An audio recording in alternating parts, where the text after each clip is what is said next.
네, 오늘 아침부터 이렇게 또 강연 계속 참여해 주신 여러분 정말 감사합니다. 아까 전에 이동호 선생님께서 소개를 너무 재밌게 이미 잘 해주셨는데요. 제가 한 가지만 더 추가하겠습니다. 여러분 소나기 아시나요? 소나기 소설? 누가 쓰셨죠? 예, 황순원 선생님, 예, 손자분이십니다. 예, 친손자.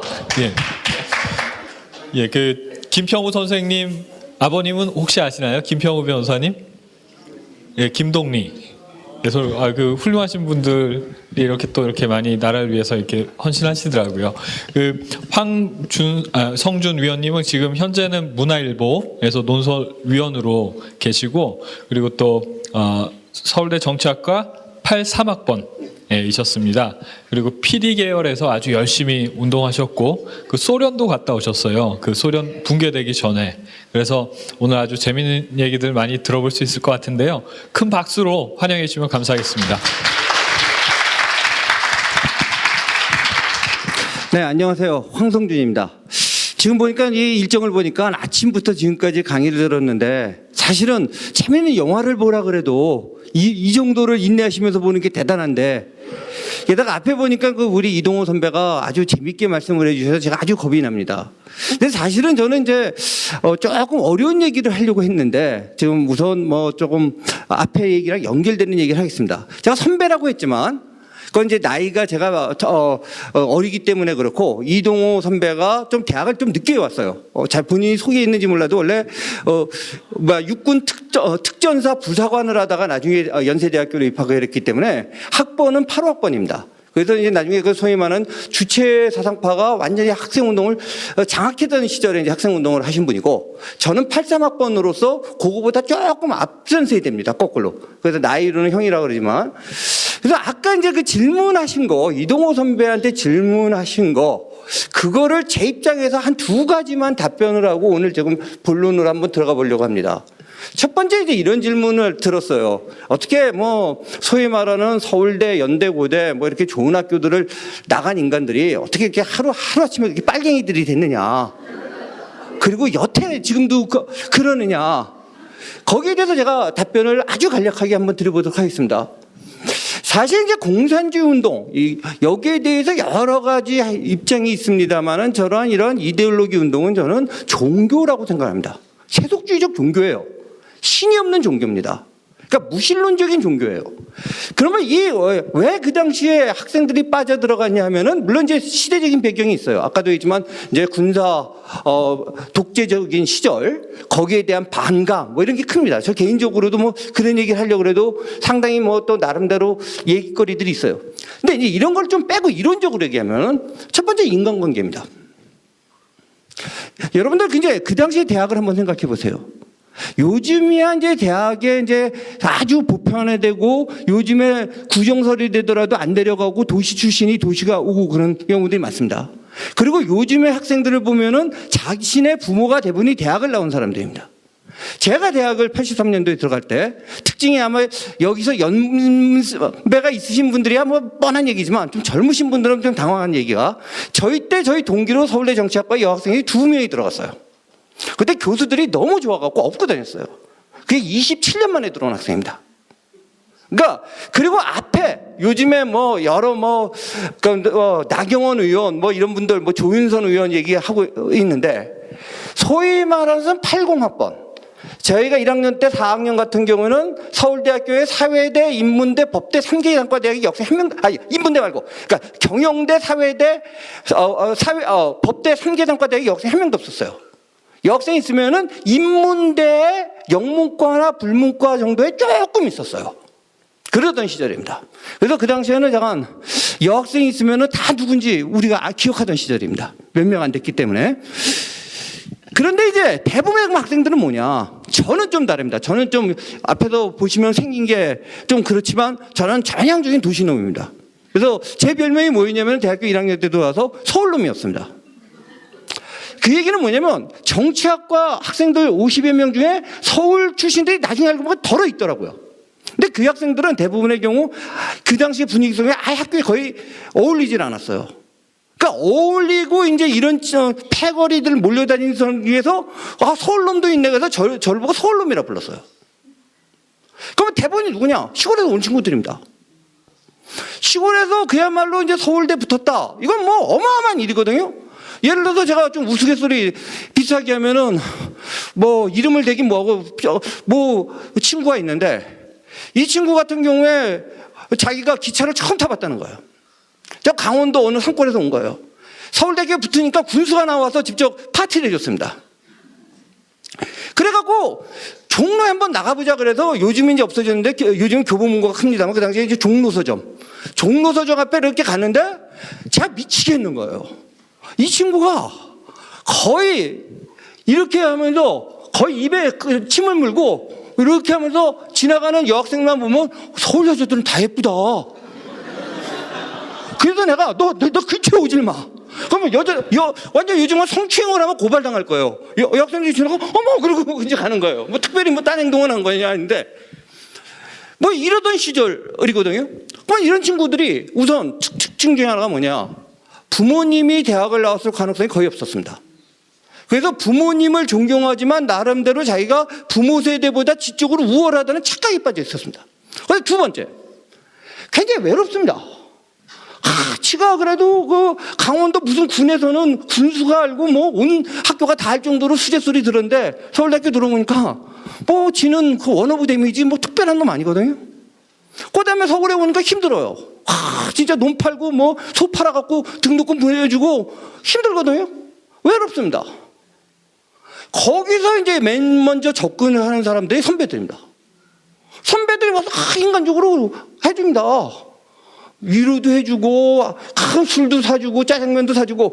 짜장면이요? 역시 연배가 있으신 분들 알지만 그 당시 짜장면 먹는 것은 굉장히 행복한 날이었죠.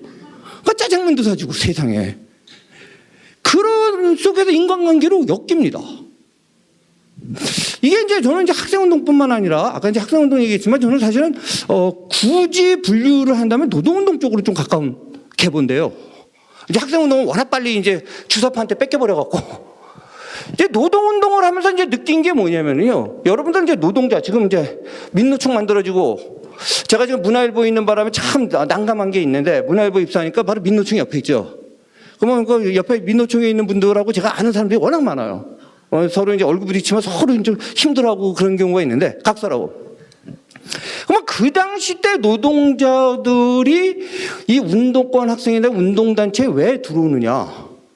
물론 이제 뭐 소수가 뭐 민주화가 어쩌고 저쩌고 하는 분들도 있어요. 근데 그거는 드물고 외롭기 때문입니다. 자, 구로공단 생각해 보세요. 그 당시 진짜 어려웠습니다. 물론 이제 그게 어려운 게 꼭 무슨 착취구조가 아니라 시대적인 한계인데 굉장히 어려웠어요. 뭐 제가 이제 소위 말하는 위장추업이라서 노동자 생활하면서 진짜 이 세상을 갈아엎어야 된다고 결심한 그런 구조였어요. 벌집이라 그래갖고 요렇게 타원형으로 생긴데 방이 7개에서 한 15개 있죠. 화장실 하나 있고 가운데 수도 하나나 2개 있는 집에서 사는 거예요. 아침마다 전쟁하는 게 야 이 개 같은 연놈들 입이 나와요. 왜냐 화장실에 빨리 나오라고. 뭐 조그만 방에 뭐 비키니장이라는 거 하나 있을 겁니다. 기억합니다. 이거 놓고 살아요. 자, 시골에서 올라옵니다. 왜 올라옵니까? 그래 돈 벌려고 올라옵니다. 자, 서울에 오니까 돈 하고 아무 인간관계가 없습니다. 제가 얘기 듣기에 아마 이 자리에 모신 분 중에 이제 크리스찬들이 많은 걸로 알고 있고, 저도 조금 엉터리입니다만 이제 나중에 귀의했는데, 그 당시에 이제 뭐냐면 우리 운동권이 제일 노동운동, 특히 노동운동하면서 제일 싫어한 적이 교회였습니다. 결국은 노동자의 영혼을 가져가는 것은 두 조직입니다. 교회가 뺏어가든지 우리가 뺏어가는 겁니다. 왜냐면 이거 영혼과 소울과 마인드를 장악하는 문제입니다. 외로워요. 전부 돈 하고 뭐 어떻게 할 줄 모르고, 심지어 이제 제가 그러던 시절입니다. 그러니까 외로움에 불타 있었거든요. 그때 잘해주는 사람. 운동권 의식화시킬 때요, 여러분들 가장 기본적인 교육이 뭔지 아십니까? 특히 노동운동할 때 가서 무슨 노동조합법 가르치고 뭐 노동기본법 가르친다? 진짜 이런 얘기들 하시는 그 우익 어른들 보면은요, 진짜 잘 모르시는구나라는 생각이 듭니다. 적어도 2달은요, 절대 그런 얘기를 못하게 합니다. 뭐하냐? 좋은 사람이 되라 가르칩니다. 왜냐면요, 사람은 설득할 때요, 그 이론이 옳아서 그 이론을 받아들이는 경우가 많지 않습니다. 대부분의 경우 그 사람이 좋아서 그 사람 말을 믿습니다. 그래서 뭔 일을 시키냐면요, 열심히 일하고 술자리 꼭 쫓아가고 토하면 꼭 두들겨주고 꼭 집에 무조건 다 바래다주고 와란 말이죠. 그래서 저 사람이면 괜찮은 사람이다 인정을 하게 하고, 맨 처음에 이제 노동운동으로 학생 출신, 학출이 침투하면은 그 경험 있는 사람이 몇 명을 관리합니다. 관리하는 게 뭐 하루 일지 보고하게요. 누굴 만나서. 그리고 두 번째는 뭐냐면 인간 분석을 합니다. 자기 조에 있으면 조에서 조장, 그 다음에 조원, 누구, 이영미, 김미숙, 어떤가. 쫙 기록을 합니다. 고향이 어디고 아버지가 어쩌고 그래갖고 성분 분석을 합니다. 그래서 여기서 동그라미, 세모, X표를 척어납니다. X표는 배제해야 되는 거고, 동그라미 이제 포섭 대상입니다. 그럼 뭘로 포섭을 할 건가를 이제 고민을 하고 돼서 그런 식으로 작전을 하는 겁니다. 사실 학생운동도 비슷하게 들어갑니다. 그래서 첫 번째는 그 외로움입니다. 그 당시에. 인간이 이제 자유민주주의 얘기를 시간 나면 조금, 저는 그런 얘기를 하려고 하는데 지금 엉뚱한 얘기를 하고 있는데요. 자유민주주의의 전제는 뭐냐면 굉장히 자유롭고 자각된, 아까 자각된 개인이라고 했잖아요. 그 자각된 개인이 없는 속에서 자유민주주의가 안 됩니다. 왜 자각돼요? 난 종속되고 싶은데 거꾸로. 누가 내 문제를 책임져 줬으면 좋겠는데. 뭔가 거대한 조직이 나를 보호해 줬으면 좋겠는데. 그때 막 오는 시골에서는 대학교 신입생이나 구로공단에 있는 여공들이 의지할 수 있는 조직은 두 가지였습니다. 교회 아니면 운동권 조직이었습니다. 근데 구로공단에서는 나름대로 교회가 그래도 조금 버텼는데요. 학생운동은 80년대 와서 완전히 학원가에서 이제 그 소위 말하는 묘한 지성주의와 결합하면서 교회 운동이야말로 전부 지하로 숨었죠. 그래서 지하로 숨어서 그냥 자기네들끼리 쏙닥거리든지 말든지 하고 지상으로 거의 나오지 못하는 그런 분위기가 만들어졌죠. 그 다음에 이제 두 번째가 있어요. 지적 오만이에요. 굳이 말하자면 이제 주사파가 아까 말한 인간관계, 정, 의리, 거기에 더 강조점이 찍혔다면 이 지적 오만이 이제 PD 계열이 강한데, 이거는 이제 노동운동보다 학생운동이 더 강합니다.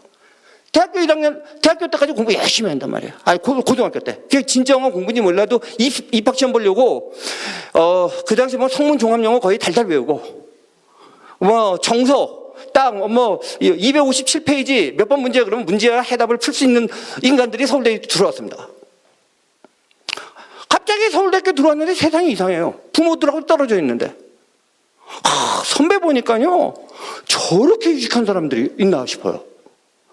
묘하게 나이가 별 1살, 2살 차이인데 완전히 지적으로 압도당합니다. 왜냐? 그 당시에 완전히 순둥이로 있다가 그나마 몇 권 읽은 사람들, 그러면서 그 선배들한테 감동을 받아갖고 책을 몇 권 읽으면서 뭘 느끼냐면 유레카를 외치게 됩니다. 나 세상 다 이해했다고 느낍니다. 그 마르크스주의에서 나타나는 총체성이라는 게 있습니다. 그게 거짓이든 거짓인데 거의 모든 사물을 설명을 해줍니다. 그거는 이제 심하게 얘기하면 기독교인들이 이 성령 세례를 받았을 때 그 충만함과 거의 비슷한 상태에 갑니다. 이제 다 깨달은 거예요. 난 다 알아. 그러면 이제 어떻게 해야 되죠? 실천해야 되는 겁니다. 내가 다 아니까 이 세상을 이제 개조해야 되는 겁니다. 내가 아는 그 도시가 아래서. 그래서 이제 가장 무서운 게 이게 헛똑똑인데 책 한 서너 권, 많으면 10권쯤 읽고 이제 유레카를 외치는 그 대학생들이 아주 무서운 존재들이 됩니다.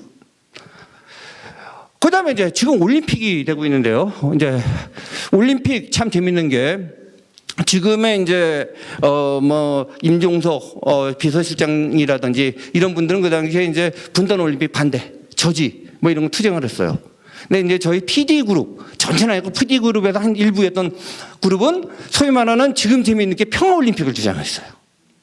그 당시에. 근데 지금 평화 올림픽 주장하는 거 참 재밌는데, 왜 평화 올림픽을 주장하냐면 이것도 얘기가 너무 길어지기 때문에 다 생략하고 얘기하면 나중에 별도로 아마 말씀드릴 수 있는 것 중에 하나가, 저희는 굳이만 소련파였습니다. 굳이 이제 단순하게 무식하게 얘기하면 주사파는 북한 친북파고 저희는 친수파거든요. 그러니까 이제 소련 팀이 온단 말이에요. 그러니까 소련이 88 올림픽에 참가할 테니까 이것을 전 세계의 진보와 평화를 외치는 그 민중의 운동으로 만들어라.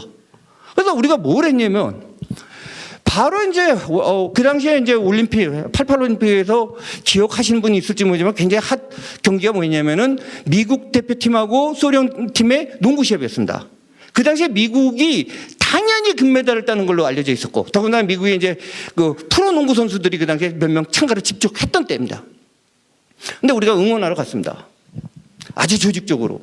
그러니까 조직적으로 응원하는 방법도요, 이제 운동권들이 연구를 많이 했기 때문인데, 그냥 응원단이 한꺼번에 몰려가면 안 됩니다. 한꺼번에 몰려가서 우리끼리 떠들면요, 우리끼리 고립돼 버립니다. 어떻게 하냐면, 그렇다고 다 뿔뿔이 흩어놓아도 안 됩니다. 흩어놓으면은 기죽어서 또 못 움직입니다. 어떻게 하냐면, 약간의 훈련이 덜 된 부대라는 표현을 그 당시에 썼으니까 그 양해해 주십시오. 중심으로 해서 지휘관이 한 명이 조장이 돼갖고 적어도 한 100명에서 200명을 묶어갖고 한 데다가 집중적으로 응원을 시키고, 나머지 훈련이 그거보다는 조금 비교적 잘된 소조들, 보통 2명에서 4명으로 구성된 거를 전체 스타디움에 골고루 배치해 놓습니다. 그래서 아까 뭉쳐진 150명에서 200명이 응원을 보이면은 나머지들이 호응하는 그런 형태를 만드는 겁니다. 전 세계 외신이 집중했습니다. 세상에 놀랬죠. 갑자기 방공국가로 알려졌던 대한민국 수도 한복판에서 미국과 소련이 경기를 하는데 열광적인 소련 응원을 하는 그러한 사건이 벌어졌습니다. 물론 이제 그 당시에 저희들의 선동이 먹힌 거는 당시에 굉장히 이미 반미적인 분위기가 그 당시에 굉장히 무르익었을 때입니다. 그리고 미국 선수단 일부가 좀 오만방자한 모습을 보여갖고 굉장히 조금 한국 국민들이 눈살을 찌푸릴 때입니다. 그리고 그 당시에 소련 팀이 왔던 게 굉장히 신기하고 궁금하던 게 있습니다. 어쨌든 그 당시에 지금은 사라진 그 낙과 망치와 가 그려진 소련 깃발을 흔들면서 이제 응원을 해서 놀래게 했는데, 또 재밌게도 그 당시에 경기에서 우승한 게 미국이 아니라 예상을 이겼고 소련 팀이 이겼습니다. 그래서 나중에 제가 나중에 들은 얘기로는 미국 대사관과 심지어는 CIA에서 도대체 어떻게 이런 일이 일어날 수 있는가 하고 연구 보고서를 쓰게 했었다고 하는데, 이런 얘기도 들었습니다. 자, 각설하고 좀 오늘 하고 싶은 거는요, 사실 이제 이런 자리에서 마이크를 주고 자꾸 이런 얘기를 하는데 제가 좀 싫어하는 게 있어요. 어떨 때 보면은 마치 그 귀순용사 무슨 강연회 같은 분위기로 가갖고요. 그다음에 자꾸 학생운동 얘기하라고 하는데, 저 나이가 지금 학내로 55세, 이제 만 53세입니다. 그리고 이미 딸이 대학을 졸업해서 지금 대학원생을 하고 있는 그런 와중인데, 지금 다시 학생운동, 그것도 무슨 지금 기순용사 강연하라고 해서 참 그럽니다. 자, 약간 좀 신중한 얘기를 해보겠습니다. 무슨 정치 철학이라는 이런 걸 공부해 보신 분은 저 따위 또 유치한 얘기 하나보다 하겠지만, 그렇지 않은 분도 있으니까 좀 얘기를 진행해 보겠습니다. 아까 이제 개헌 얘기가 나왔잖아요. 개헌 얘기에서 이제 중요한 게 이제 이런 얘기를 합니다. 가만히 보면 개헌안이니 이번에 국정교과서니 할 때 나오는 게 핵심이 뭐냐면, 세부적인 내용을 일일이 하나 핵심이 뭡니까? 자유를 빼고 싶어 하잖아요. 민주주의는 하자고 합니다. 참 재밌게도 그냥 민주주의지 자유민주주의 자유자를 그냥 빼고 싶어 합니다. 아마 제 생각에는 아까 답변도 그랬지만 요번에 그런 개헌은 저도 성공하지 못할 걸로 보고 있습니다. 각설하고. 그리고 절대로 어디 가서 길 때 자유민주주의 만세 자유만세 이거를 안 합니다. 운동권. 70년대 조금 하다가 80년대 초반에 조금 자유라는 말 비슷한 거 하다가 김지하 이후에 왜 그럴까? 왜? 그러면서 민주주의는 강조합니다. 왜냐? 그들이 말하는 민주주의와 최소한 여기 계신 분들이 생각하는 민주주의가 굉장히 다른 내용입니다. 자, 우선 민주주의가 뭔지를 한번 점검하고, 그래서 뭐가 다르기 때문에, 그다음에 쟤네들이 어떤 세상을 만들자고 하는 것인지 한번 얘기를 같이 해봤으면 합니다. 첫째, 한국에 제가 이렇게 영어를 많이 적어놓은 이유가 있어요. 이게 이제 제대로 공부를 못한 사람들이 이렇습니다. 이제 한국적인 개념을 제대로 못 잡았었는데, 또 하나 이제 변명은 뭐냐면요, 한국어로 표시했을 때 문제점이 나타나는 것들이 많습니다. 대표적인 게 민주주의예요. 한국 사람들은 민주주의 그러면요, 그냥 좋은 겁니다. 그냥 좋은 거는 다 민주주의에 넣어놨어요. 그리고 민주주의를 하나의 이념으로 생각합니다. 주의라고 번역을 해놨어요. 더 정확하면 이 주의라고, 데모크라시를 주의라고 번역한 거는 일본 사람입니다. 근데 원래 뜻, 적어도 이 개념은 한국 동양에 있던 개념이 아닙니다.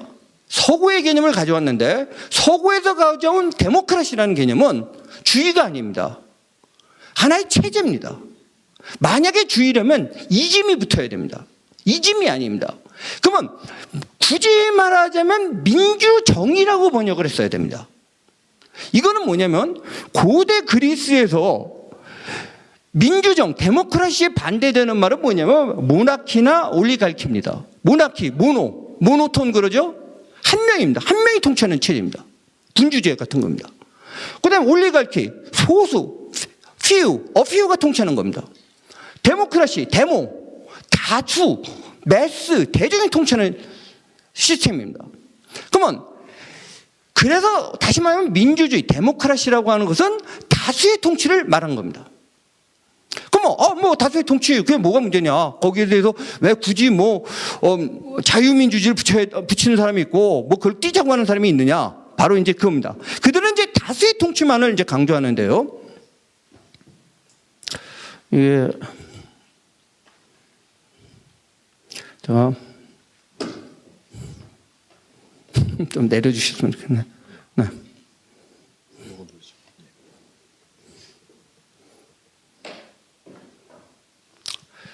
자, 우선요. 제가 굉장히 잘못 적어놨는데, 딴 거는 쓰다가 왔는데, 저거 굉장히 오타인데, 일리버럴이 아니라 저도 리버럴입니다. 진짜 큰 실수를 했는데, 제가 뭐 오타 치다가 합쳐진 것 같습니다. 그러니까, 완전히 반대말로 써놨는데, 리버럴 데모크라시라고 하는 것은 시스템인데, 아까도 말했지만, 어떤 시스템이냐면, 머저리티 룰이라고 하는 것은 아까 말한 데모크라시입니다. 하고, 인디비주얼 라이트가 합쳐진 개념입니다. 즉, 인디비주얼 라이트를 보장하는 다수의 통치입니다. 물론 정치 철학적으로 그러면 이 리버럴과 데모크라시가 융합이 될 수 있느냐 이런 문제도 나옵니다. 사실 융합되기 어려운 지점이 굉장히 많았어요. 뭐 대표적인 게 여러분 아시겠지만 히틀러가 무슨 쿠데타로 혁명으로 권력 잡지 않았습니다. 히틀러는 정확하게 데모크라시에 의한 다수의 룰에 따라서 권력을 잡았어요. 그리고 제가 오타를 썼지만 그야말로 일리버럴한 비자유주의적인 데모크라시를 통해서 한 겁니다. 왜냐? 아까 이제 이동호 선배가 잘 말했었는데 자유민주주의의 전제 조건은 바로 인디비주얼 라이트가 보장돼야 되는데 인디비주얼 라이트가 있으려면 인디비주얼이 있어야 됩니다. 여러분들 이제 개인이라는 말 하죠. 그것도 영어에 이제 서구 말에 인디비주얼을 번역한 말이죠. 조선시대 때요, 개인이라는 말 없습니다. 고려시대 때 개인이라는 말 없습니다. 중국에도 없었고 일본에도 없었습니다. 저거 굳이 말하면 일본 사람들이 번역한 겁니다. 메이지 유신 이후에. 자, 이 사람이 누구냐고 했을 때 그 사람이 하나의 독립적인 인격체로 보지 않았습니다. 그냥 누구의 딸입니다. 지금도 이제 특히 뭐 여성운동이라든지 이런 쪽에 할 때 그러죠. 우리나라 아직도 여성들 같은 경우에는 뭐 누구누구 딸이었다가 누구누구 와이프였다가 누구누구 엄마죠. 심지어 저 같은 경우도 그렇게 친한 친구, 그래갖고 결혼식에도 갖고 지금도 굉장히 친하게 지내는데 갑자기 그 친구 와이프 이름이 뭐더라? 멍할 때가 있어요. 왜냐면 그 이름 안 부르는 거예요. 뭐 걔도 엄마 맨 처음에 야 누구누구 쳐 그러다가 이제 애 생긴 다음부터는 누구누구 엄마 이렇게 불러버린단 말이에요. 근데 이것 자체가 사실은 그런 인디비주얼이 존재하지 않는다는 얘기였거든요. 그러면 근데 이제 제가 뭘 얘기하려고 하냐면 그런 이제 고상한 정치 철학적인 얘기를 하는 게 아니라 요즘에 와서 자유민주주의의 반대가 사회민주주의라는 이거를 보는 거예요. 아닙니다. 사회민주주의는 자유민주주의의 한 형태입니다. 거기에 대해서 이제 논란이 있을 수 있지만 즉 자유민주주의라는 어떤 개인의 권리를 보장하는 속에서 사회 문제, 좀 더 경제적인 문제에 액센트를 찍은 게 사회민주주의입니다. 자유민주주의의 반대말은요, 인민민주주의. 저것도 이제 번역어 때문에 그러는데요. 결국 피플즈 데모크라시입니다. 피플즈 데모크라시를 여러 개로 번역할 수 있어요. 인민민주주의라고 번역해도 되고요. 민중민주주의라고 번역해도 돼요. 그럼 무슨 소리냐? 저 민중민주주의를 주장하는 사람들은 왜 자유를 부정하냐면요. 결국 인간 사회에서 어떤 제너럴 일반 의지가 있다고 믿습니다. 민중의 의지가 있다고 봅니다. 그 때문에 그 민중의 의지로 다수의 통치를 하는 체제, 이게 진정한 민주주의라는 것이 그들의 주장입니다. 이렇게 얘기하면 좀 복잡하면요, 쉽게 생각하겠습니다. 쉽게 얘기하겠습니다. 자, 광장에 모여요. 광장에서 모여서 이 얘기하죠. 촛불 뭐 들고 가면서 대한민국의 주인은 국민이다. 그런데 뭐 헌법 뭐 제1조 뭐 그러면서 모든 주권은 국민한테 있다 그래요. 자, 여기서 말을 한번 잘 생각해보세요. 국민, 영어로 people이라고도 하는 그한테 주권이 있다는데 그 people의 실체는 뭡니까? 그럼 저와 떨어진, 여러분과 떨어진 독립적인 people이라는 게 존재하는 겁니까? 그러면 또 한 가지. 그러면 이게 국민의 의지, people의 의지라고 얘기하는데 그러면은 예를 들어서 촛불에 있는 사람이 모였는데 저는 그 반대했단 말이에요. 그럼 저는 뭡니까? 물론 정답이 있어요. 저는 그들이 볼 때는 people이 아니죠. 국민이 아니죠. 아마 여기 계신 분들 대부분이 그들이 볼 때는 people이 아닐 것 같은데 바로 그겁니다. 즉 주체를 자기네들이 추상적으로 설정한 people을 주체로 한 다수의 통치를 얘기하는 겁니다. 그럼 그런 다수의 통치 민주주의가 제대로 되느냐? 근데 요즘에 와서 민주주의가 뭐 대부분 자유민주주의를 얘기합니다. 왜 그러냐? 그러한 인민민주주의 형태는 잠깐 돼도 지속이 불가능합니다. 왜냐? 그러한 다수의 일반 의지, 피플의 의지가 있다라고 상정하는데 그 피플의 의지를 뭘로 측정할 수 있는 거죠? 그러니까 그것은 누구냐? 당의 의지가 되고요. 나아가서는 수령의 의지가 되는 겁니다. 그렇기 때문에 결국은 잠깐 인민민주주의적인 형태를 띠더라도 그 인민민주주의 형태는 결국 일당 독재 내지는 수령 독재로 가는 겁니다. 그리고 그들은 그것이 인민의 의지라고 얘기하는 거예요. 그런데 자유민주주의 사회에서는요, 국민이라고 하는 것은 굉장히 좀 추상적인 개념입니다. 즉 개개인의 연합적인 분위기입니다. 그렇기 때문에 우리가 민주공화정이라고도 공화정을 강조하는데 공화정이라는 말은 그야말로 이제 레스 푸블리카 레스라고 하는 건 정관에서 덥니다. 라틴어에서 푸블리카는 뭐 우리가 퍼블릭 그러죠. 퍼블릭이죠. 퍼블릭이 것이거든요. 자, 간단하게 얘기해 보겠습니다. 제가 이런 예를 많이 듣는데요. 저한테 이건 없고 뭐 휴대폰이 있다고 칩시다. 이거 있다고 칩시다. 이거 누구 거죠? 제 거죠, 이제. 제 소유 겁니다. 제가 던져 버려요. 물론 여기다 버리면 안 되지만 저 쓰레기통에 버렸다. 문제 될 거 있습니까? 없어요. 근데 이 학교 건물에 저는 이제 이미 학생이 아니지만 재학생이 있다 치고 내가 서울대학교 학생이니까 주인이다. 그러니까 내 의자 좀 뽀개겠다. 됩니까? 왜냐? 그 사람이 학생이고 주인인 건 맞지만 그 사람만 주인인 게 아닙니다. 그게 바로 레스 퍼블릭의 의지입니다. 그렇기 때문에 자유민주주의는 바로 이제 그렇기 때문에 대의제를 하고 이런 건데요. 조금 넘어가 보겠습니다.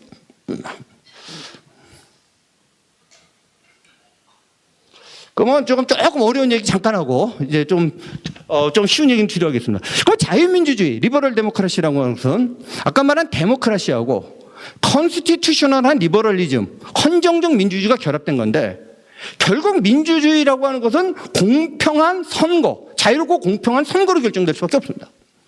그러면 이런 컨스티튜셔널이라고 하는 것은 뭐냐면 더 룰 오브 로입니다. 법치입니다. 그래서 이제 보수 진영이라든지 자유민주 진영에서 법치를 그렇게 강조하는 겁니다.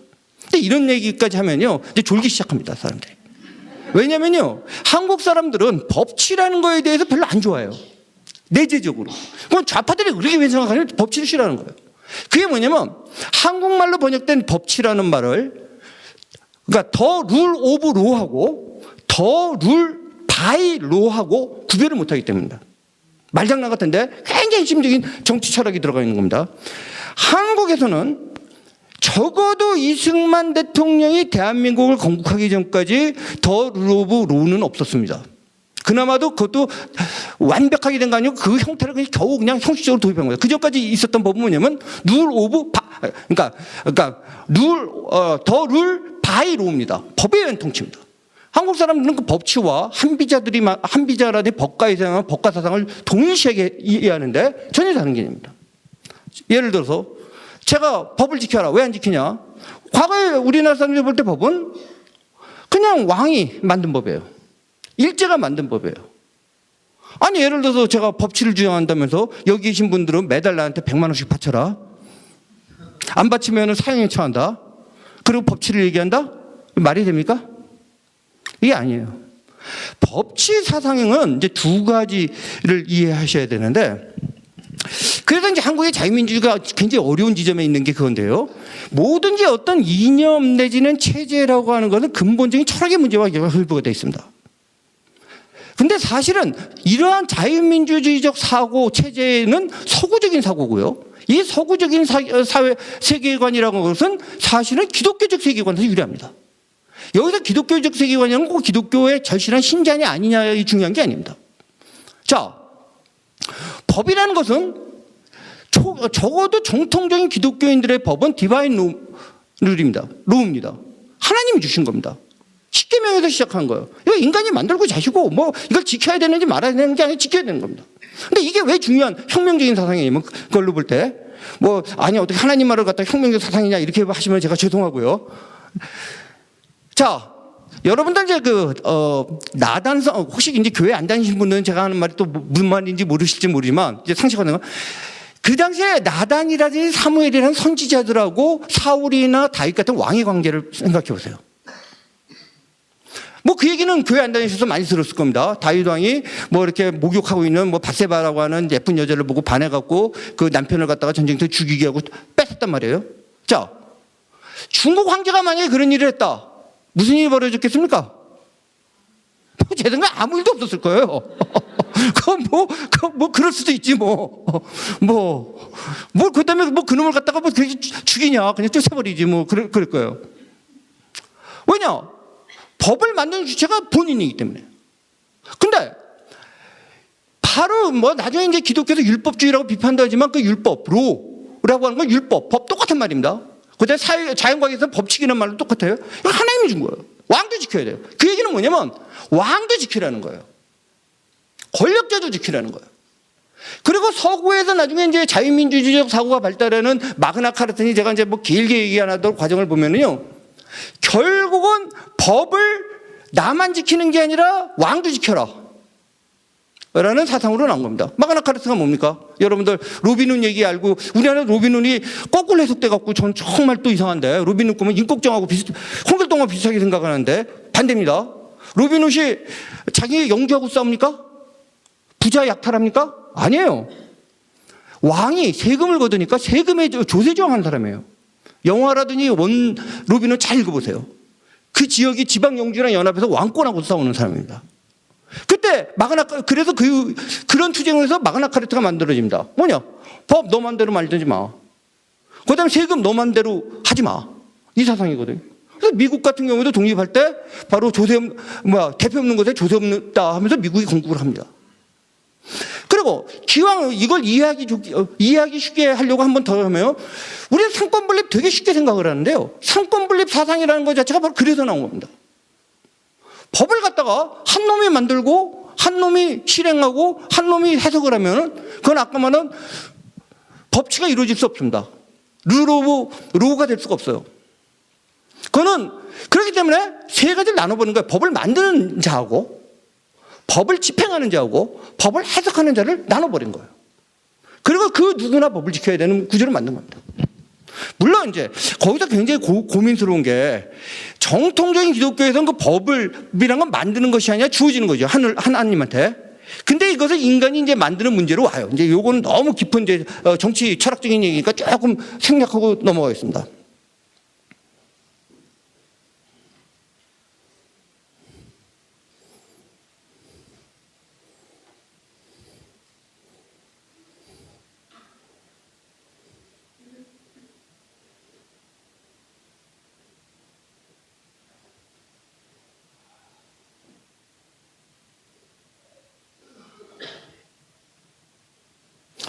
자, 저기서 이제 소비에트 사회주의 연방공화국 얘기를 나오는데요.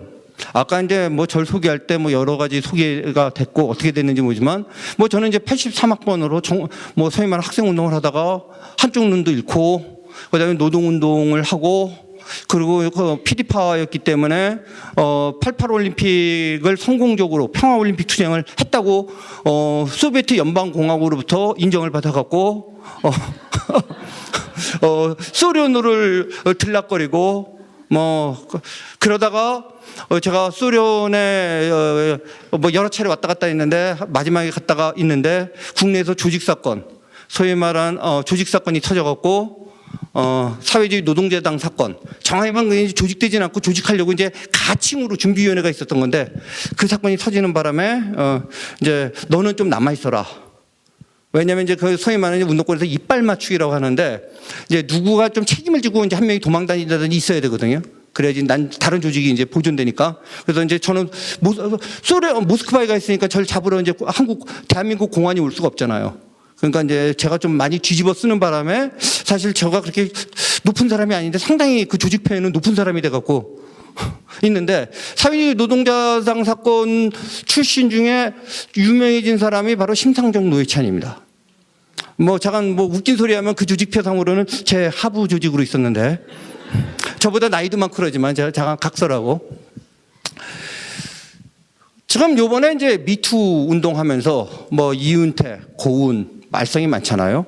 자, 그걸 보면서 어떤 생각을 하셨는지 모르지만요. 제가 소련에서 본 것과 결부시킨 생각을 말씀드릴게요. 자, 이은태, 고운 누굽니까? 맨날 민족. 그래서 민족의 고유한 걸 찾고 민중을 얘기하고 인권을 얘기하고 그러던 사람들입니다. 소위 말 문화운동권의 대부입니다.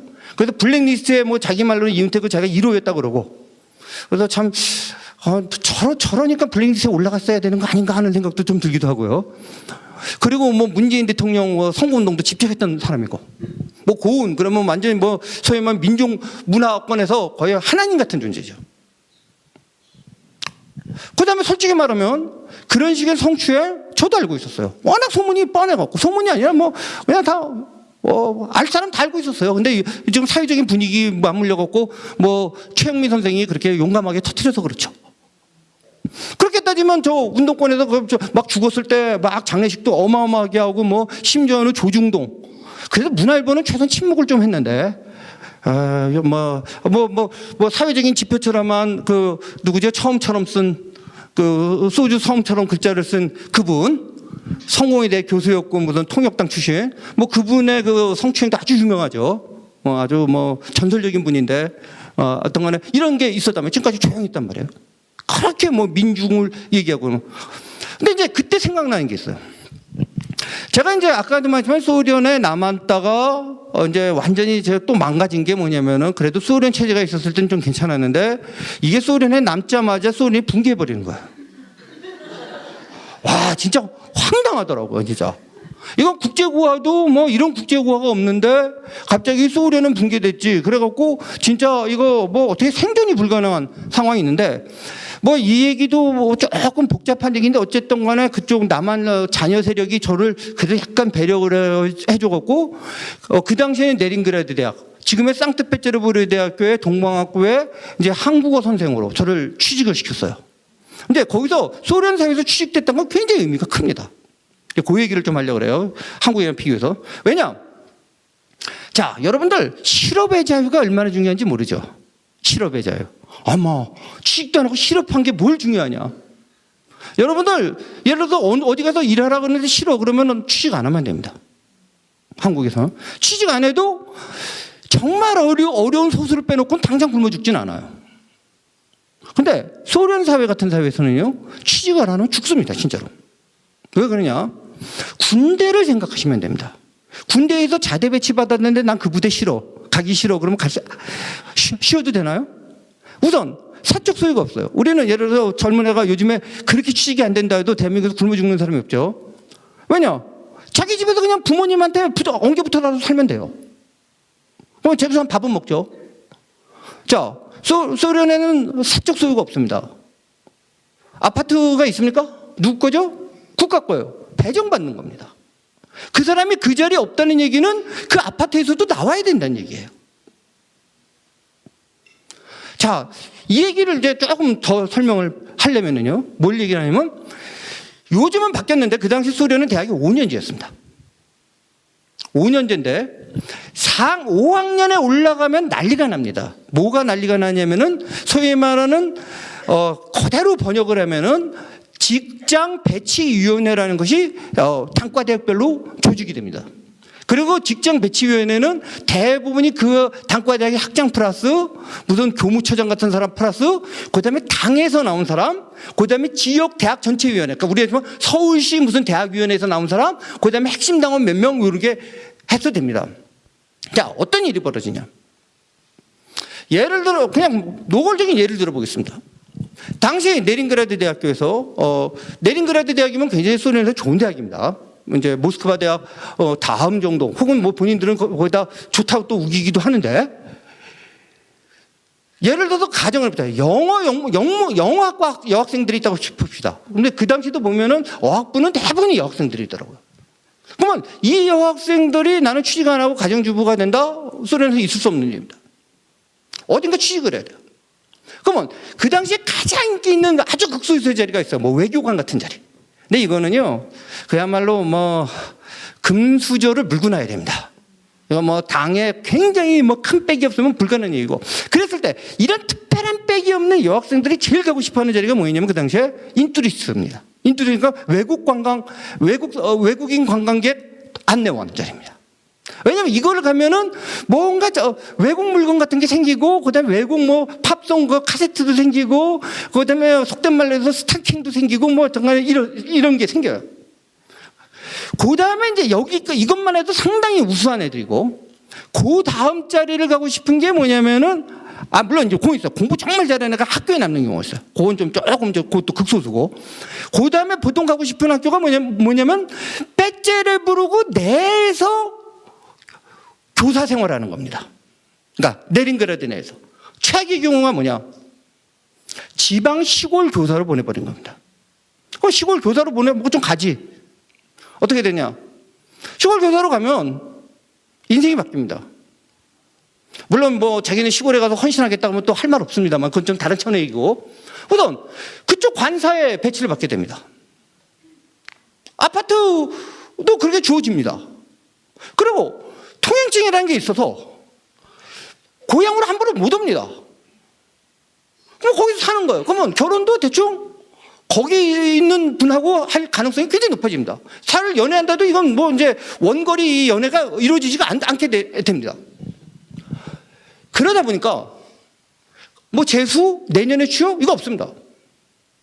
다 배치해야 돼요. 그 다음에 이제 거기서 더 재밌다면 재미있냐면 졸업시험이라는 걸 거기서 보는데, 그 당시에 졸업시험이 국가고시입니다. 그럼 어떤 일이 벌어지냐면요, 이게 사람 사는 곳이 마찬가지인데, 뭐 교수들이 비상이 걸립니다. 비상이 걸리고 조교들한테 얘기하고 커닝 페이퍼만 들어갔고, 심지어는 감독으로 간 애가 답 못 쓰고 있으면 막 다 불러줍니다. 왜냐? 만약에 얘네들이 낙제 점수를 받잖아요? 그러면 당에서 크게 혼납니다.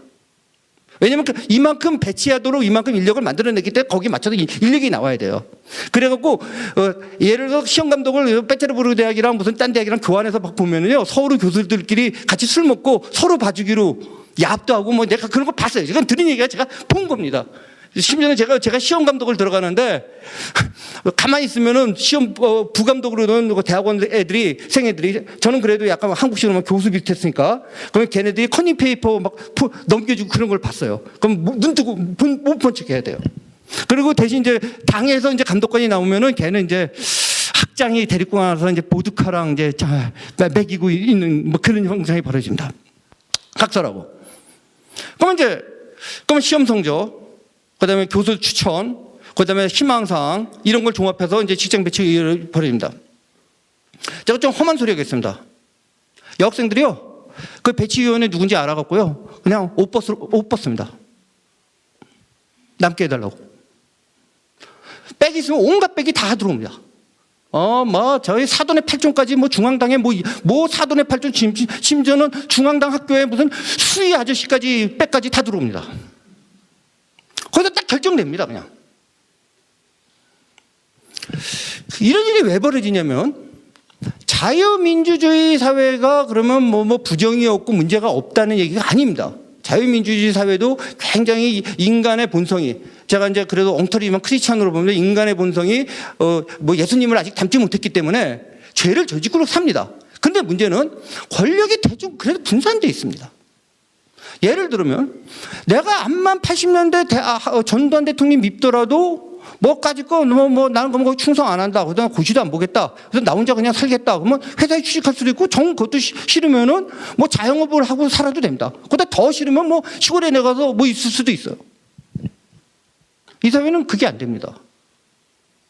그리고 권력이 단일화되어 있습니다. 자, 북한에서 맨날 옛날 소련에서 지금 중국 공산당에서요, 당 서열이 나와요. 웃기지 않습니까?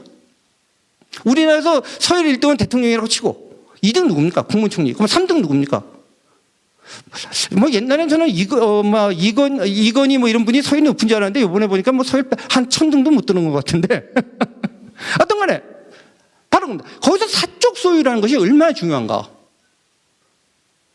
참 이 말을 여러분들한테 이런 데 설명을 해도 설명하기 힘들어요. 사적 소유가 얼마나 중요한가. 기본적인 사적 소유가 박탈된 사회 모습에 제일 유사한 게요. 제가 군을 폄하하기 위해서 한 게 아니라 군입니다. 군대. 자, 군대 굉장히 평등하죠. 근데 군대만큼 안 평등한 데가 어디 있죠? 권력이 모든 것을 해결합니다. 권력을 가지면요, 모든 게 해결됩니다. 자, 그럼 또 하나 얘기해 봅시다. 아파트 배정 문제 얘기할게요. 우리나라에 오니까 이 소리를 해요. 저 강남 아파트 욕하고 아파트 값 높다고 그래요. 소련에 보면은 요즘에 이제 많이 달라졌지만 과거 소련을 보면은 아주 특수층들, 진짜 극소수의 특수층은 좀 뺍시다. 그걸 빼놓으면은 아파트가 어떤지 가서 안 봐도 됩니다. 딱 스탈린형이냐, 후르시초프형이냐, 브레지네프스키형이냐. 근데 방이 몇 개짜리냐만 알면은 똑같습니다. 왜냐? 똑같이 만들었기 때문이었습니다. 그럼 보통 이제 아주 특수층 빼놓으면은 보통 방 하나짜리, 2개짜리, 3개짜리까지 있습니다. 뭐 이제 뭐 5개짜리 이거는 정말 특수층 보통 거기 있습니다. 그러면 아파트가 똑같아요? 자, 우리나라에서 가정을 해보고 우리나라에서 다 밀어버리고 아파트를 똑같이 방 3개짜리로 만들었다고 칩시다. 똑같은 모양으로 모델. 그런데 아파트 가격이 똑같습니까? 아니에요. 역시 모스크바에서도 크레물린 주변 아파트 값은 굉장히 비싸게 형성될 거고 저 변두리 같은 쌀 건데 그걸 누가 결정하는 거죠? 누구는 크레물린 아파트에 살고 근처에 살고 저 변두리에 가는 거 누가 결정하는 거죠? 권력이 결정하는 거예요. 배치하는 거예요. 너 저기 가서 살면 저기 배치하는 거예요.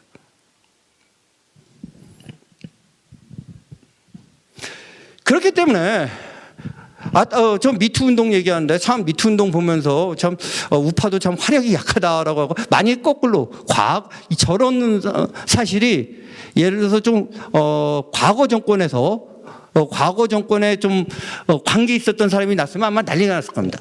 근데 저는 한 개인의 문제라기보다는 저거 자체가 이제 운동권의 적폐가 쌓여온 겁니다. 거기서 무소불위의 권력이 이런 겁니다. 좀 영화계는 완전히 장악되어 있는데 여러분들 뭐 영화 배급사 뭐 여러분들 혹시 영화 보셨는지 모르겠는데 뭐 다키스트 아워 같은 경우 뭐 예술관에나 상영되는 이유 뭐 다 그 배급사의 구조가 있기 때문에 그걸 깨면은 죽습니다. 그 안에서. 자, 각설하고.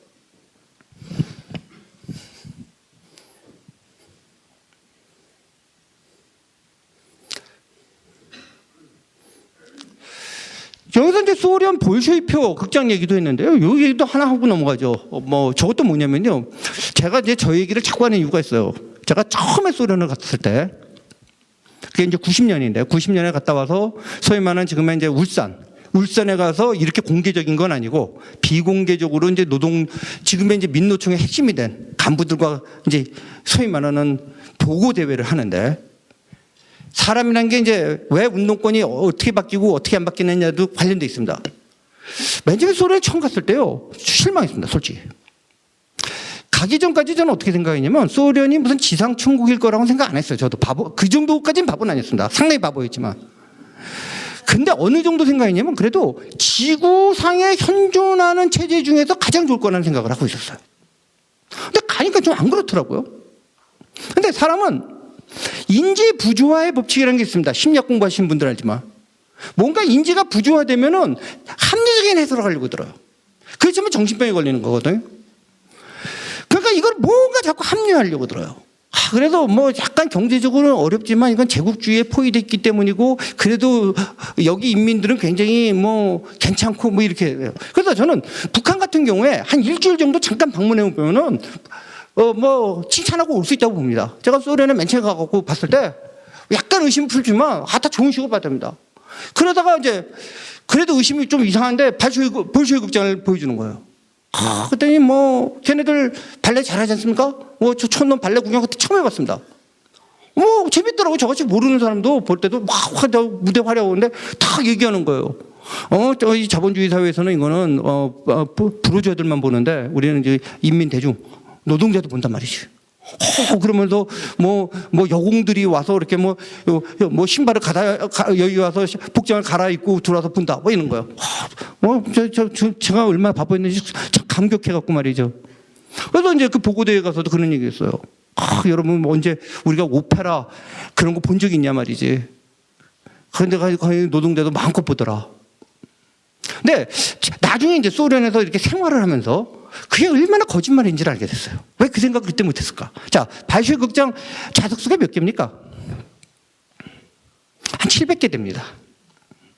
그러면 그 700개를 모든 사람이 마음껏 가서 어떻게 봅니까? 물론 표값은 어마어마하게 썼어요. 표값은 뭐 쉽게 말해서 요즘에 딱 환산 안 되지만 한 500원 그런 거예요. 그러면 표를 가고 매표소 가면 표가 있을까요, 없을까요? 없죠. 그럼 일반 노동자들이 사볼 수 있을까요, 없을까요? 없습니다. 간혹 노동자들이 와요. 선발된 노동자들. 무슨 뭐 산업 역군 그래갖고 뭐 이렇게 애들 뭐 그런 게 이제 시범적으로 와요. 그럼 어떻게 하냐? 표를 살 수가 없어요. 애초에 매표소에 안 나옵니다. 근데 표를 구할 수가 있어요. 저 같은 경우에 그래서 구해준 사람이 굳이 있다면 누구냐면은 그 지역 공산청년동맹 위원장. 얘가 전화 한 통하면 돼요. 전화 한 통하면 표가 나옵니다. 뭐 돈 내던지 말던지 500원인데 뭐. 그럼 이제 어떤 일이 벌어지냐면요. 전제 소련이 붕괴된 다음에 살다 보니까 이제 어떤 문제가 있냐면 볼쇼이 극장을 민영화한다 그러니까 막 논쟁이 붙는 거예요. 누가 반대하냐? 그 지배인이 반대하는 거예요.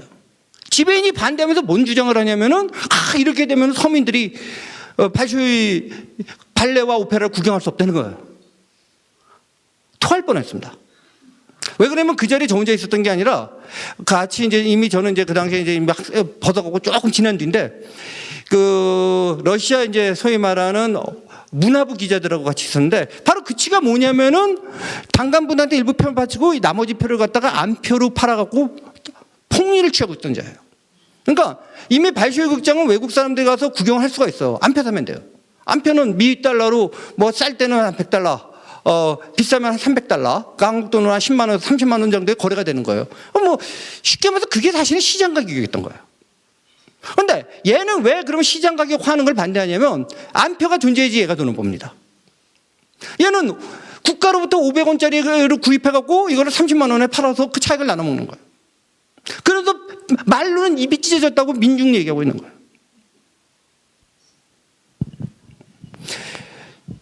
그런 식으로 해서 이제 그 모순이 발생을 하게 되는데요.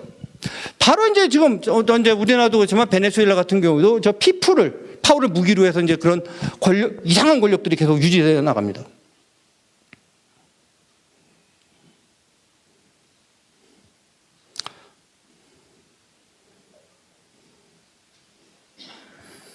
자, 저는 조금 어려운 얘기 하려고 합니다. 요 얘기만 하고 이제 뭐 여러분이 듣고 싶은 얘기 같이 하려고 하는데요. 일단 여러분들이 어떤 분들인지 진짜 잘 모르겠고, 그다음에 여기서 제 말을 듣고 반감을 가지시는 분도 있을 거라 봅니다. 흔히 말해서 이런 질문을 합니다. 어쩌다가 대한민국 욕골이 됐느냐? 어쩌다가 이 빨갱이들한테 이렇게 세상이 바뀌었느냐라고 질문했을 때 저는 두 가지를 말씀드리고 싶은 게 있어요. 첫 번째, 그런 식의 질문을 제가 운동권 때 많이 들었고 운동권이 했습니다. 자, 운동권 어떻게 싸웠죠? 우리 당연히 대학교 3학년 때 무조건 감옥 가는 걸로 돼 있었습니다. 감옥 안 갔다면 운동권에서 행사를 할 수가 없는 구조였어요. 4학년 데모팀은 그건 이미 잘려서 감옥을 가는 팀이기 때문에 걔네들은 잡아가야 소용이 없는 거예요. 그건 나와서 일부러 감옥을 가려고 하는 팀이에요.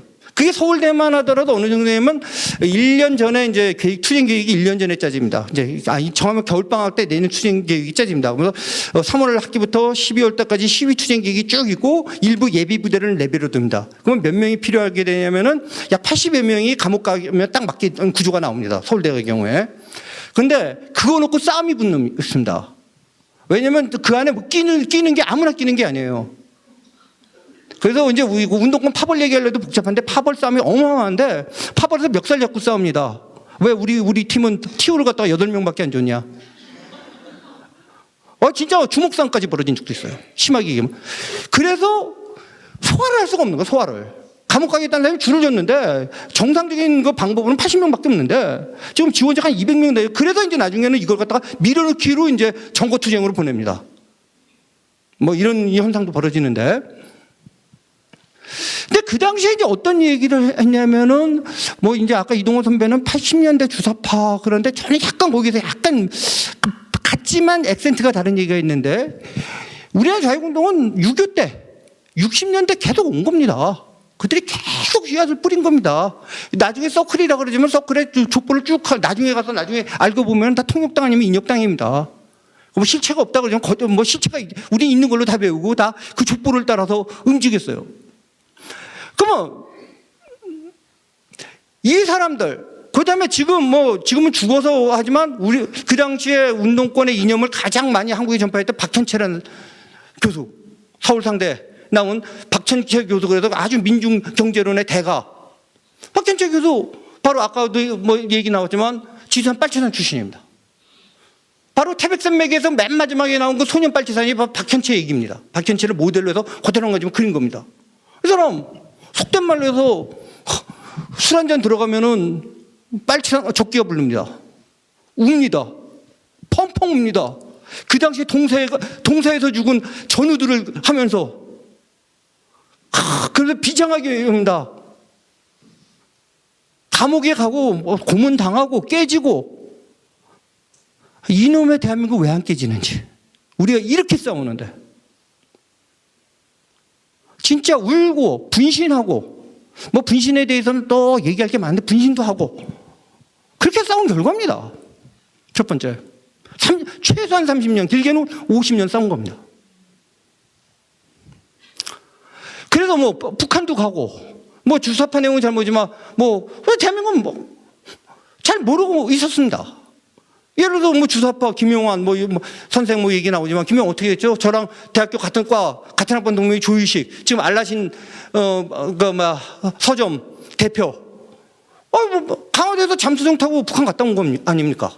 김일성 만나고 보니까 무기 들고 온 거 아니에요? 무기 만들어 해갖고 강화도에서 비트에다가 무기 만들고 있고 달러랑 엔화 받아서 바꿔갖고 자금을 쓴 거 아닙니까? 대한민국 깨겠다는 거였습니다. 그러다가 죽어도 좋다. 대한민국 깨겠다고 그렇게 덤빈 겁니다. 그 헌신성을 보인 겁니다. 첫 번째. 그래서요, 이제 아까 이제 운동권 얘기하는데 요번에 최근에 이제 문재인 정권 들어서고는 조금 모르겠는데 그 바로 직전까지 보면요. 저는 이제 조금 약간 그쪽에서 변질자로 돼갖고 좀 복잡하긴 한데 가면 엉엉 우는 경우 있습니다. 우리가 이렇게 싸웠는데. 진짜 우리가 진짜 몸을 다 바쳐서 싸웠는데. 진짜 공장 가서 일하고 학교 다 때려치우고 손가락 잘리고 눈 잃고 그런데도 이 대한민국이 건재한 거에 대해서 그들은 좌절했어요. 그런데 두 번째 세 번째가 세 가지를 얘기하는 두 번째 아까 이제 왜 지금 생각이 어떠냐 그런데요. 아마 이제 운동권 출신들도 생각이 다양합니다. 저같이 이제 소위 말해 전향하지 않은 사람들도. 근데 이제 아주 골수들도 있고요. 그 주변에 있는 사람은 이것도 있어요. 또 그게 인간관계입니다. 아까 미투 운동 얘기 마찬가지인데요. 왜 그걸 폭로 못합니까? 자, 이게 아닌데 젊었을 때 나의 꿈은 이게 아니었는데 내가 꿈꾸던 것과 달라졌는데 근데요. 나이 50됐어요. 나올 수 있습니까? 거기서 나오면은요. 모든 인간관계가 두절될 뿐만 아니라요. 생존도 두절됩니다. 그나마 예를 들어 이제 저랑 같이 운동했던 모 친구가 있는데 지금도 이름을 내면 알만한 그 세계에서는 꽤 유명한 사람인데 나 한번 갑자기 저를 찾아보더니만 소주 먹자고 그래갖고 소주를 왕창 먹더니만 딱 그러다가 성준아 너 말이 옳은 것 같다. 근데 나 배운 짓이 이밖에 없기 때문에 그냥 이 짓 하다가 죽을게. 그리고 총총히 가고 지금도 열심히 싸우고 있는 친구가 있는데요. 나 50됐어요. 뭐 할래? 그새도 존경받습니다. 그럼 약간 이윤택 같은 선수 나왔어요. 어떻게 할래? 고발할래? 그럼 이윤택이 무너지면 어떻게 되죠? 다 무너집니다. 그러니까 주변에서 설득하고 그 이상한, 그러다 보니까 이게 사교 집단화되는 겁니다. 아까 말한 그 사이비 종교 집단화되는 겁니다. 근데 이제 제가 말씀드린 건 그러면 뭐가 근본적으로 문제였냐면, 대한민국이 48년에 건국을 하고 나라를 만들자마자 유교가 나와서 그 몸으로 맞고 건설을 했는데, 과연 자유민주주의 이념을 갖고 만들었을까요, 대한민국이?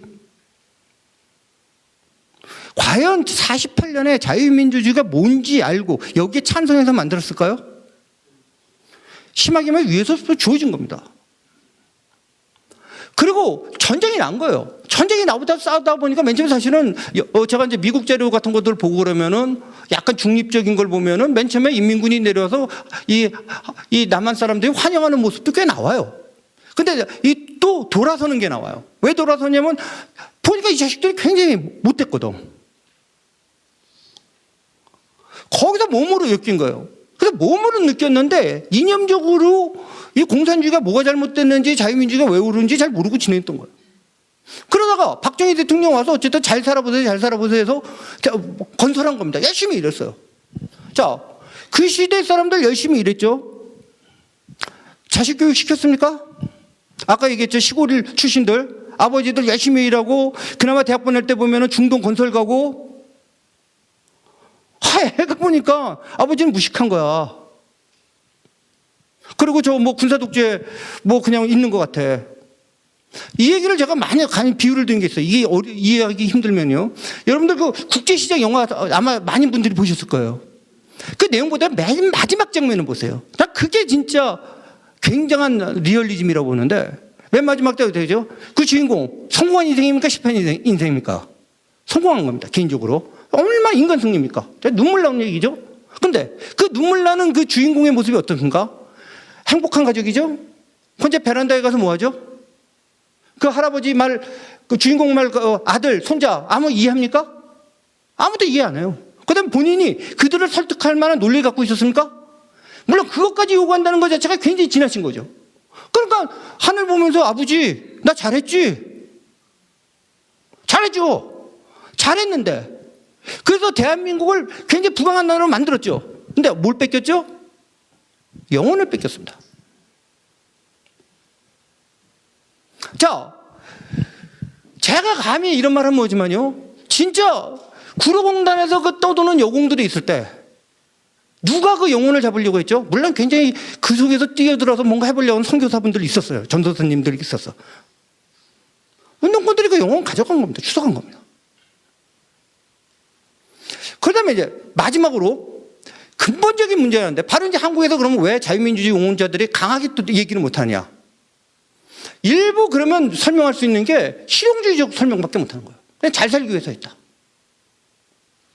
근데 서구에서 자유민주주의는 단순한 실용적인 게 아닙니다. 깊은 철학적 베이스를 갖고 있어요.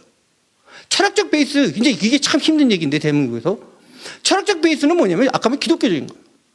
기독교적인 거면 인간은 완전한 존재가 아니에요. 인간은 완전하지 못하기 때문에, 바로 그러기 때문에 이 상권 분립을 해야 되고, 거기서 균형을 맞춰서 살아야 되고, 결국 인간의 스스로의 힘으로 여기서 유토피아를 만들 수 없다는 것. 유토피아를 만든다면 그건 오로지 하나님에 의해서 만들어지는 사상이 전제되는 거예요. 그걸 충실한 기독교인이다 아니다. 그래서 아까 공산주의와 기독교는 굉장히 유사한 구조를 갖고 있습니다. 삼위일체까지 해서. 뭐가 다르냐? 결정적인 다른 게 있어요. 공산주의는 신이 없습니다. 그 신의 자리에 누가 선 겁니까? 인간이 들어선 겁니다. 그리고 인간이 신의 지위에 서서 이 세상을 개조하고 사회만 개조하는 것이 아니라 인간 자체를 개조할 수 있었다고 믿은 겁니다. 지금도 이제 소련 공산당 무너진 거 보고 뭐 이러면은 약간 운동권들 뭐라고 하냐면요. 아, 인간 개조에 실패했기 때문에 그렇다. 이런 소리예요. 자, 인간 개조 해보려고 하는 사람도 있어요. 모택동이 한 게 문화혁명입니다.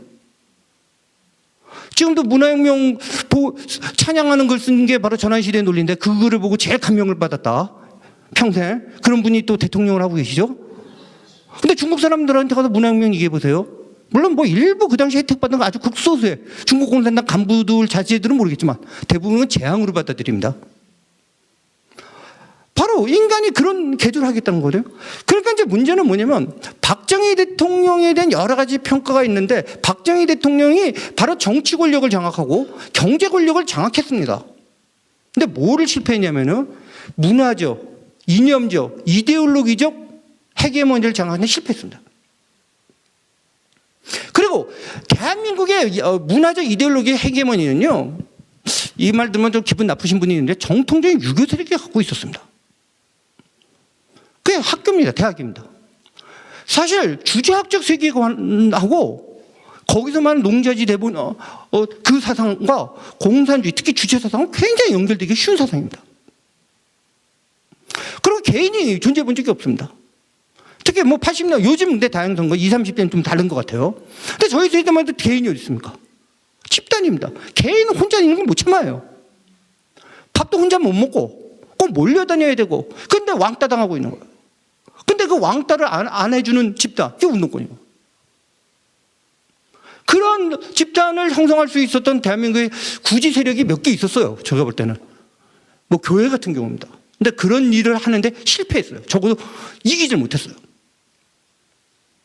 그래서 저 혼자 막연히 떠드는 것보다는 제가 여러분 이렇게 처음 얘기할 때 항상 당혹스러운 게 뭐냐면요. 어느 수준에서 어떻게 얘기를 해야 좋을지를 항상 모르겠어요. 그래서 제가 한마디만 하고 이제 여러분의 질문을 받고 같이 얘기했으면 좋겠는데, 제 한마디 한 게 뭐냐면, 아까 무엇을 할 것인가 얘기했는데요. 그건 굉장히 중요합니다. 저는 두 가지를 병행해야 된다고 생각합니다. 하나는 현실적으로 아까 어떤 분이 시간이 없다. 맞습니다. 시간이 굉장히, 우리가 장기전으로 준비한다 다 무너지면 못해요. 그래서 시간이 없다는 기준에서 당장 우선 막아내야 될 게 있습니다. 그 막아내기 핵심이 저는 한미동맹이라고 봅니다. 지금 이 순간에서 국가 권력도 좌파적인 헤게모니 사로잡힌 속에서 유일하게 한반도를 할 수 있는 물리력을 갖고 있는 건 한미동맹입니다. 이 한미동맹을 그걸 지키면요. 그다음에 여러분들 너무 자잘하지만 이게 지금 대한민국만 빼놓으면 전 세계가 좌익은 다 몰락하는 세상입니다, 지금. 그러면 대한민국은 최대한 지켜질 수 있습니다. 근데 여기서 하나 덧붙이면, 그걸 저들도 좌익도 압니다. 그래서 좌익이 지금 옛날과 달리 무조건 반미 투쟁을 직접 하면 자기네들이 역습을 당할지 모른다는 걸 알기 때문에 바로 그들이 한미동맹을 깨는 중심고리로 계속 공격을 할 게 있습니다. 뭐냐? 한일관계입니다. 한일관계는 단순히 한일관계로 여러분이 보시면 안 됩니다. 바로 한미동맹을 이루는 중요한 축이 됩니다. 바로 한일관계를 중점적으로 두들겨서 한미관계를 깨려고 아마 시도할 겁니다. 이걸 좀 막아내는 분위기를 만들어야 되고, 이건 당면 가지고 장기적으로는요, 결국은 여러분의 소모임들, 교회든 학교든 소모임이든 서클이든 해갖고 사실 우리도 좀 공부하는 분위기를 만들어야 됩니다. 그래서 사실 이 자유민주주의뿐만 아니라 이런 여러 가지 이런 것도 체제도 공부하고 경제도 공부하고 그다음에 모이고 뭐 이런 모습이 좀 만들어져야 되지 않는가라고 생각을 합니다. 뭐 여기까지 우선 두서없이 좀 말씀을 드렸습니다. 감사합니다.